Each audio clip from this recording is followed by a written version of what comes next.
Do you want to steal the SaaS marketing tactics that we use to take Reconvert from 0 to over 30,000 customers? This is what this video is about. In this video, I will share 3 proven tactics and strategies that we use to grow Reconvert from day one. These are not strategies I've heard about or read about. These are strategies we did use and are still using to acquire new paying customers each month. And again, we use them from day one and they have worked. These are not tactics that you need to have a huge team and huge budget to get done. So let's get to it. The most important thing that you will need to make your product succeed is product market fit. It's a good product. If your product is not good, if it's basically a strainer that customers are coming in through and leaking out of, then nothing is going to work. No amount of marketing will help you. But if you have a really good product, really amazing product, but no customers because you haven't figured out the marketing, or maybe you have a product that you think is really good, but still no customers because you haven't figured out the marketing, then this video is for you. These tactics are things that have worked for us from day one. We also use them today, but today we also do a lot of other things. We have a team, we have the resources to do a whole lot of marketing. And I really sat down and tried to think about the best ways for growing your SaaS business if you're just starting out. I tried to think about not the things that we do now, but about the things that we did in the beginning that worked. And here are 3 tactics. The first one, and probably the most powerful one, is to integrate with other SaaS products. I know, that's probably not what you've been expecting, because this is not really talked about much as a marketing tactic. Because when people talk about marketing, they talk about content, PPC, sales, all of these things have room. But as I said in the beginning, product is the number one way for you to market your product. If your product is good, it kind of sells itself. But integrating with other SaaS products in your niche is more than just a product choice, it's a marketing choice. Let me explain what I mean by that and how we use it as a marketing tool, because you can do it the wrong way that doesn't really generate much leads. When you think about marketing, you a lot of the times think about maybe doing some co-marketing with someone with a complementary product to yours. For example, let's say you have a call center, you would do some co-marketing with CRM. Awesome, cool, makes sense. You would have a lot of parallel customers. But integrating with the CRM, that is a much deeper form of co-marketing. So first thing first, there are 2 types of integrations that you can do in your SaaS product with other SaaS products. The first one would be using a platform that you create a micro SaaS for. A platform integration would be something like Shopify, WordPress, Wix, Webflow, all of these CMSs, but not only, and you will build something for them and launch on their App Store. It's the same thing as building an app for Android or Apple, but the market is not as saturated and busy. The thing is, for these platforms, you would have to play by their rules. You would have to pay them a commission probably for each lead that they generate you. You would launch on their App Store and kind of be dependent on them. It has a lot of downsides, but the main upside is how much free traffic you will get if you launch in one of these platforms. Even better if it's a few of these platforms. Eric actually did a great video a few months ago about some platforms that he would recommend building a micro SaaS for. You can check it out above here, and I really recommend if you're thinking of building a micro SaaS. The second option is to integrate with other products that are complementary to yours. So the first example I gave would be a call center and a help desk solution. Let's say I have a call center solution. I do, it's called EasyCall. And let's say I want to grow this product. One of the best things I could do is integrate with help desk solutions, because this is a complementary product to any help desk team. It's a call center. In this case, the product might be a little bigger or a little smaller than you. The thing is, you expose each other to your respective customers, your respective clients. That is the goal here. You are a little bit more on even footing here, and you can kind of affect what is done and how things work. That is very powerful indeed. Take into account that if you are the smaller product, you would have to carry probably the heavier technical load as well as just the heavier load, generally kind of convince the other product that they should be working with you. But it is possible. We've done it a few times. It is easier to do now that we have some products with a well-known name in their niche. But even when we were just starting out and no one knew about us, we could still get some of these collaborations and we still managed to get some of these integrations. If you're not convinced yet, this strategy is a triple win as far as your product. First, it improves the product. It gives your customers more features. Awesome, right? That's great. Second is, just like we talked about, getting new customers from the product that you integrated with and giving them some of your customers. That's customer acquisition, that's great. But third, which is even more powerful, is customer retention. The more other tools that your customers are using that you integrate with, the more irreplaceable you are. You cannot be easily replaced if you integrate with everything that they use. So this is a really good way to keep your customers with you by just making their lives easier and integrating with everything they do. So just a few tips on how to do it right. First, email marketing. You integrated with a new product, each of you should send out an email announcing a new integration. Ideally, also do a video explaining about the integration. That always generates more leads. That's something we've used. You can check out the Steal App's YouTube channel.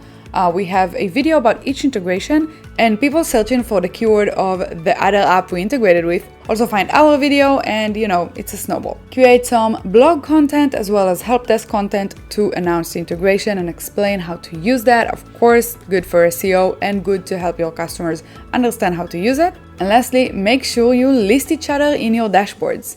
If they have an integrations page, great. If they don't, whatever relevant area in their product you should be entered into, make sure you are and do the same for them. This is going to be super helpful in actually generating new customers over time. Because the emails and everything, that's great. That's like a first boom of customers. But if you want to use this integration as a customer acquisition channel over time, that's the best way to do that. We still have integrations that we worked on like 2 years ago, and they're still generating new customers. A few a day, a few a week. That's customers, and a lot of them are also paying ones. I have so much more to say about that, so let me know in the comments if you want us to do a whole dedicated video about how to use integrations as a marketing tool. I feel like I scratched the surface, but this is already getting too long, so we're going to move forward to the next step. So the next strategy is one you'll be more familiar with as far as marketing, and that is content and SEO. Now, wait a second. I know you're thinking, oh, SEO, we already know it takes a while to build traffic, to build your domain rating, and to really get there on the first page of Google. You are correct, all of this is true. But I want to talk about some SEO actions that actually generated traffic for us from day one. And also for SEO, you need to start from the beginning. Start before you even have a product, because it takes a while. But it is super powerful once it's actually kicking off and starting to gain some momentum and speed. So start from day one, but let's talk about some things you can do that generate leads and customers tomorrow and not in a few months. First is YouTube. Yes, YouTube as an SEO tool. Did you know that YouTube is the second largest search engine in the world? You probably did, it's not news. And it's also owned by Google. So they know what they're doing as far as search goes. And the thing is, while YouTube is very competitive, it is not as competitive as Google. Trust me on that. The best tactic, the best low-cost tactic that you actually need to do anyway is to create help videos for your product. Create some help videos to go along with your help desk articles. You can do it yourself with Loom, no need for anything more. Or maybe you can even get someone from Fiverr and outsource it, that's also possible. But the thing is, you create the video, you put it on YouTube, and you do search keyword optimization to the title. That's super important. So make sure the name of your product is in there, the name of the problem that you are solving, the name of the feature, in the title and in the description. You honestly don't need to do much more than that. It will be picked up on search eventually. Now, if you do things right, you can rank on the first page of YouTube and the first few search results pretty quickly. You just need to do some keyword research and find the easy keywords. They will rank higher on YouTube, and if they do well on YouTube, they will also rank on search on Google. So it's a win-win situation, and it's so much easier to do than with search engine optimization, regular blog SEO, which you should also do, but it's a longer term game. Let me give an example from real life. We have a feature that we basically built for that. We have in Reconvert a order tracking feature. It's basically an embedded order tracking widget from 17Track. It's not the most sophisticated, but it is free for the customers who use Reconvert, as opposed to paying a lot for tracking apps that are usually pretty expensive. Not that they're bad, but someone starting out maybe doesn't have the money for that. So we allow them to embed 17Track into their own thank you page. Now 17Track, that's a pretty good keyword, or it used to be 2 years ago when we built the feature. I haven't checked recently. So we built this feature. It was super easy. It took us like 1 week because it's just an embedded form, but it didn't take a long time. We built a feature, we created a help article and a help video about how to integrate 17Track into Shopify, and this help video still generates traffic till today. Like, merchants are going onto YouTube, searching for a solution for order tracking on Shopify that is free, and they come up with our video. They know 17Track, it's a pretty famous website if you're a starting out merchant, and they are familiar with it, so even if they're not familiar with the app, they find us. That's a really good example for SEO that works from day one. Another thing that really helps out is Roundup posts and Facebook groups. So you can use your blog as a tool to create new partnerships. It can also help you with Tactic 1 that I talked about how to actually integrate with other products. You can start out by reaching out to them and offer them to be in a Roundup post. Now, there are a few ways to do that. Our favorite one that we've done from, I think, the first year was basically to collect as many Shopify apps as we could that wanted to offer Black Friday, Cyber Monday deals. So we have a big blog post on our website with Cyber Monday, Black Friday deals. We kind of improved that as we went along, as the years go by. But in the beginning, it was on a pretty shitty website, and the post was probably pretty shitty too, not because of the content, but because it's like 70 different apps, and it's pretty difficult to navigate because we didn't have a easy navigation way. It wasn't great, but it still did the job. We actually collected a lot of partners that wanted to be on this post, and all of them shared it with their audience. And even Shopify picked it up at some point the first year we did it and shared it, I think, in some of their posts about deals for BFCM. Obviously, we shared it on both Shopify partners Facebook groups, so our peers, basically, apps like us, and Shopify merchants Facebook groups, which is where our potential audience is, our potential customers. So we shared on all of these places. Our blog gets a lot of traffic. And here's the kicker. You can put this Roundup post behind an email submission form. So they would have to give you their email to view these deals. And then you also collected a lot of emails that you can start doing some email marketing to, generate as leads, and maybe convert later. Now, BFCM is a nice example, but it doesn't have to be. You can choose any kind of topic that you want to talk about and do a Roundup post, either of deals, or maybe if you want, you can reach out to your partners and ask them for a quote for a Roundup post. People love that. It places them as an authority figure in their field, and that's great marketing for them and for you. Lastly, for SEO is guest posting. Of course, for guest posting, you can basically throw a wide net and just write a guest post in every blog possible, or you can be more strategic about it. Either way, it could work for you.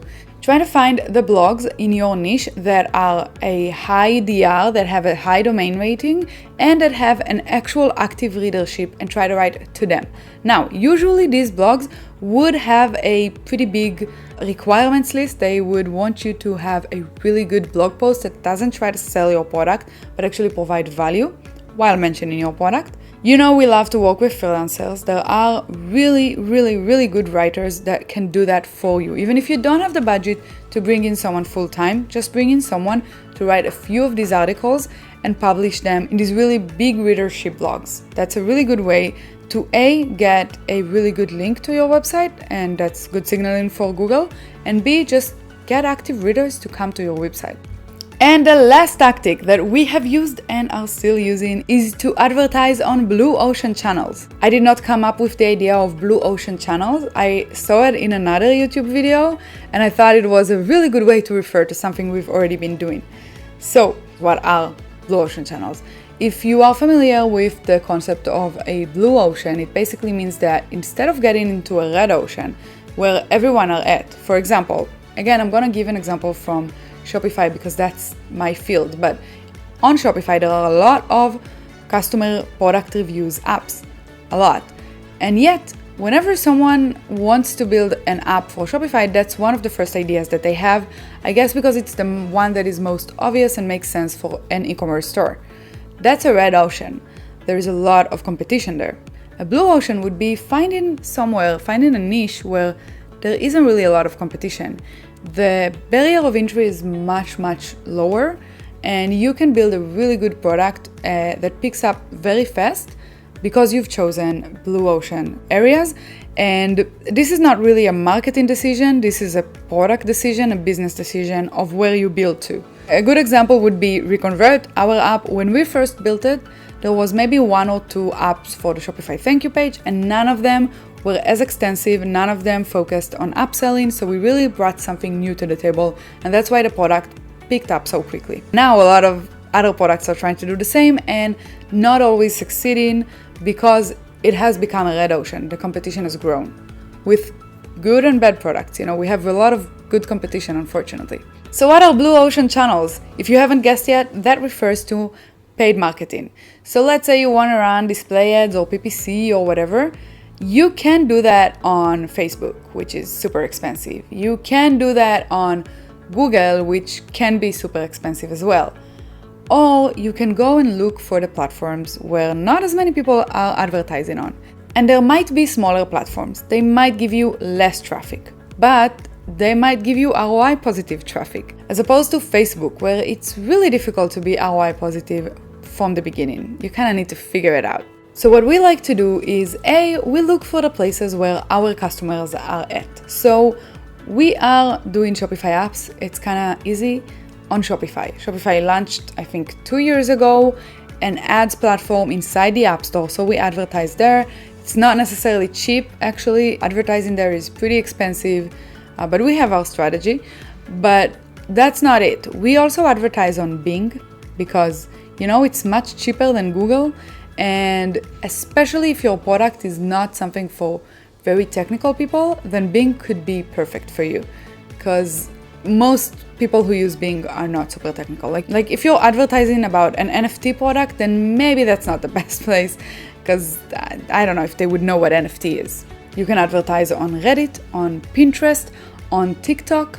Even though TikTok is booming, last time we tried, it was still pretty cheap to advertise because it is new. So how do you find these blue ocean channels? Try to find the smaller ones that are not as popular. Try to find the ones that are maybe very niche to a specific area in the world.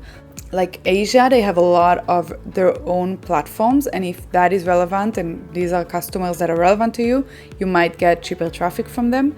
Trying to find languages that maybe you can advertise to that are not English, because English is the most competitive one and other languages can be cheaper.